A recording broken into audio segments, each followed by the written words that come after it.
every Sunday,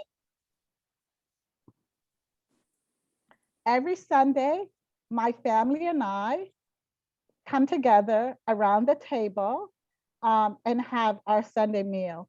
And everyone has to come. It's been a family tradition for many, many years. And when we get to the table, there's always vegetables, multiple vegetables. So you have choices. We also have salad. We have our meat, and we have our fiber, a starch that we intake. The reason why we do this is because during the week, we're all so busy running around at work, coming in late at night, and not able to eat a balanced meal. But we have to factor that in. I don't know about you guys on the phone, on the call, but there are many times, even at work, I'll get in and I'll have my breakfast if I bring it with me, but lunch might not happen. And then dinner might happen 7 o'clock, 8 o'clock at night.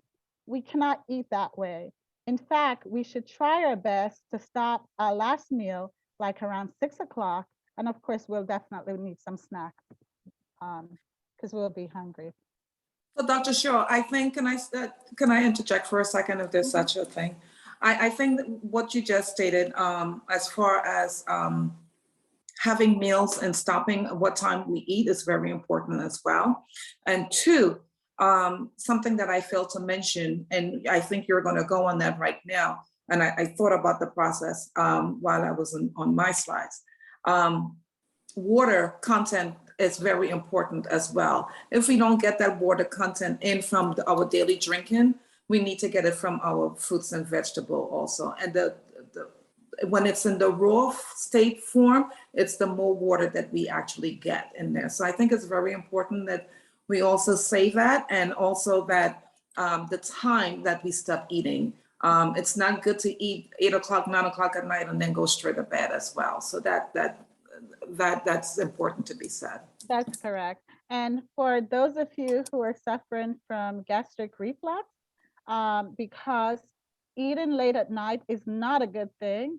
In fact, what you tend to happen is during the night, sometime you're being woken up because your food is actually coming back into your airway, as well as your stomach, coming out of your stomach into your mouth. That's one of the reasons I stopped, because that's a inherited event in my entire family. My mom has it now, that I notice, and I notice when she's coughing late at night is because we're saying, well, what time did she have her dinner? Oh, it wasn't 5. Well, it was around 6:37. And of course, I can tell you notoriously, if she eats after 7 or 7 or later, she's going to have a very bad night. And now we're chasing it with Maalox, which is not good either. So it's a catch-22. The next slide. Excuse me, Valerie. Mhm. I just want to interject into what you're saying that a person shouldn't eat past 6. That's not for everyone, because if people work the evening shift or the night shift, the times that they eat are going to be different. And so therefore, they have to take that into account and then figure out what that time is for them. That's correct. Well, I'm referring to eating. If you are a person that eating and then going to sleep later in the evening, absolutely, you need to be mindful of the time that you're eating and going to sleep. Now, if you're working on the night shift, your clock is different. So it's a different clock you're working with. So be cognizant of your work schedule. Sometimes the people who are sleeping in the daytime, it's different for them. So they're not eating in the day, but they're eating the night. If someone is working 3 to 11, the clock is different because of the shift that they're working.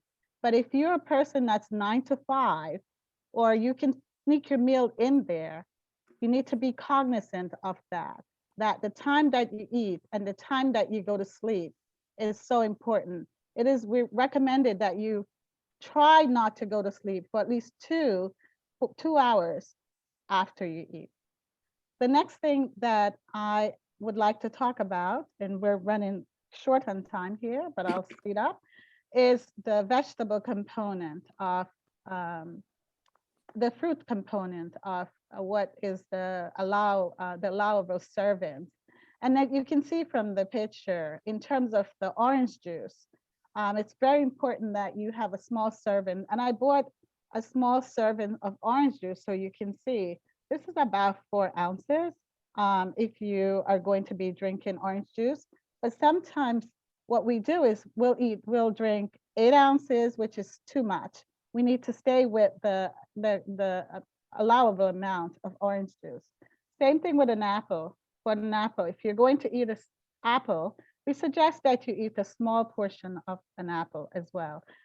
For those of you who want to eat grapefruit, again, a half of grapefruit is better for you, not the entire whole grapefruit. What was striking to me and surprising as I was looking at this was the strawberries.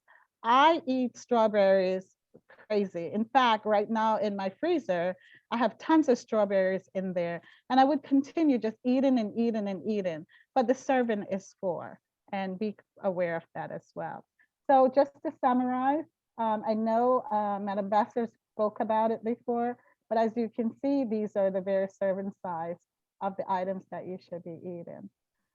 So the other thing too that was that I wanted to highlight here is, you know, this is a picture of vegetables, of different kinds of vegetables. And it was surprising that when I did my review, tomatoes, we consider vegetables, is actually a fruit. And I've always thought of tomatoes as a vegetable, but as you can see, it really is not the case here. So the next thing is to share with you this beautiful arrangement of fruits. Can anyone on this call name at least 5 or 10 of these fruits on this plate? Anyone on? Hello?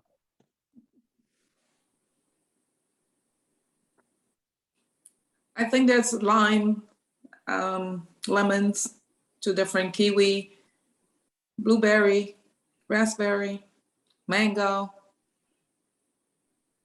strawberries. Did you say the Pineapple. blackberries? There's blackberries here. Uh-huh. Yeah, and as that exactly, this is pineapple. And I think there's an apricot here in the back as well. All right, so these are so many choices. Of course, we know fruits are more expensive now than they have been. I know based off the economic condition that we're in, but we still should not eat properly and eat correctly. The choice is up to you, but my suggestion is I would prefer to not purchase, for example, you know, something that I like to eat, maybe bread, and probably eliminate bread and eat more fruits and vegetables. That's a choice of mine.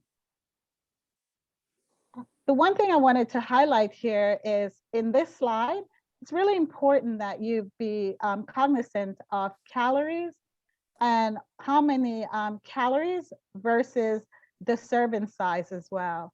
So as you can see, if I'm going to have on a 2,000 calorie diet, again, it's saying that for vegetables, it's 2.5 cups.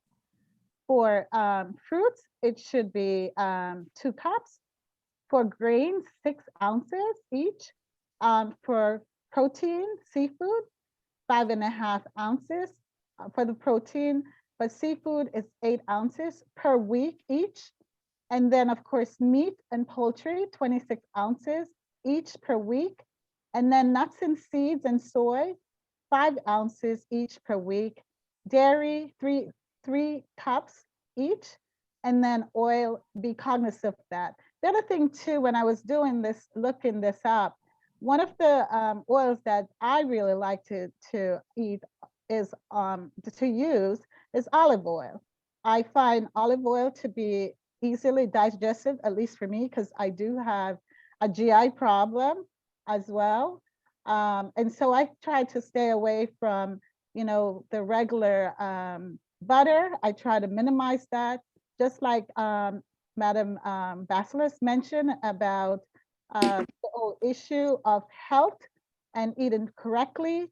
Oils are also very, very important, and we need to be mindful of what we're cooking with and whether we're using too many butter, because that cholesterol issue is real. Your arteries can clog off from you and you don't know what's going on with it. So be mindful of that as well. The next topic is snacks. And basically, it's important to offer snacks to kids, but it's very, very important that you don't offer the wrong kind of snack. So if you choose a snack in the vegetable realm, or you choose a snack in the low-fat dairy section, or fruit as a snack, or healthy grain, be mindful that snacks are a big part of kids' diet. Then in the past, snack can make positive or negative contribution to kids' diet, depending on the choices we're offering. The next time your child says, I'm hungry, or if you need to get them through the next meal, reach for one of these that are listed below. Cucumber is a snack that can be offered, but it all depends on how you've introduced it and how that you share that with your child as they were growing up. I know,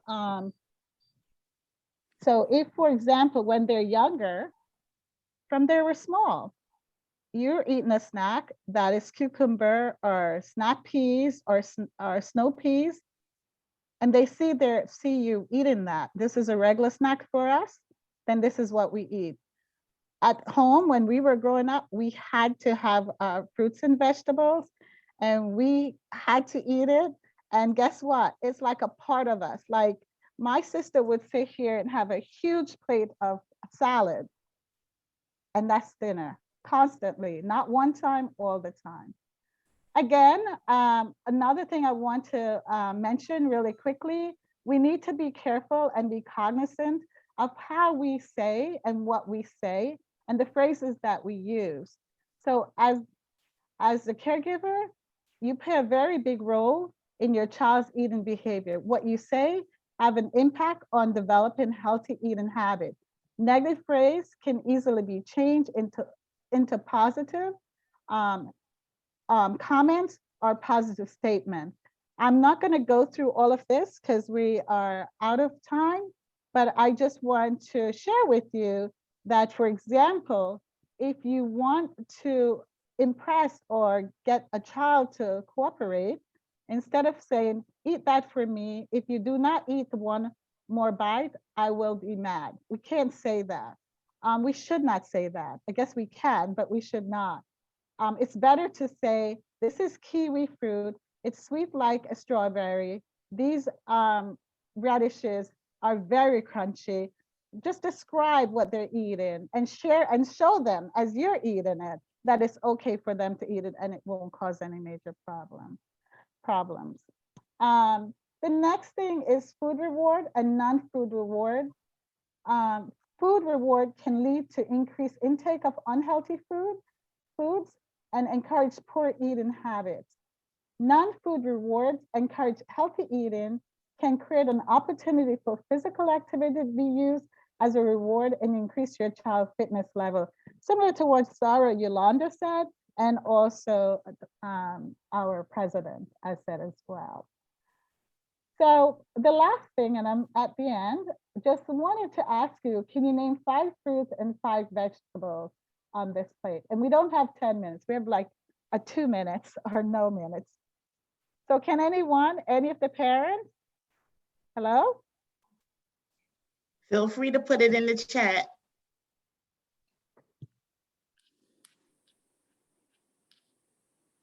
And while you're typing, I'm just gonna sum up for sake of time. Okay. I'm giving them time to put the answers, but we have learned on this journey about the 5210, 5 fruits and vegetables, portion sizes. Be mindful when you fix that plate for yourself, for your child, for your family. We've learned the 2 hours of fewer recreational screen time, but we learned ways to compromise as well, right? So we can, if we're gonna be looking at the videos, let's do some interactive videos that get you up and moving, okay?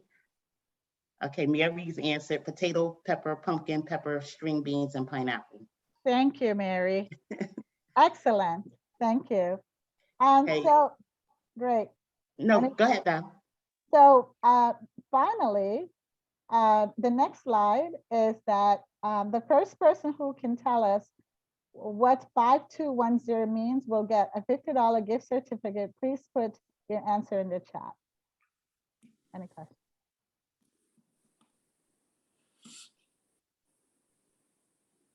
Hello?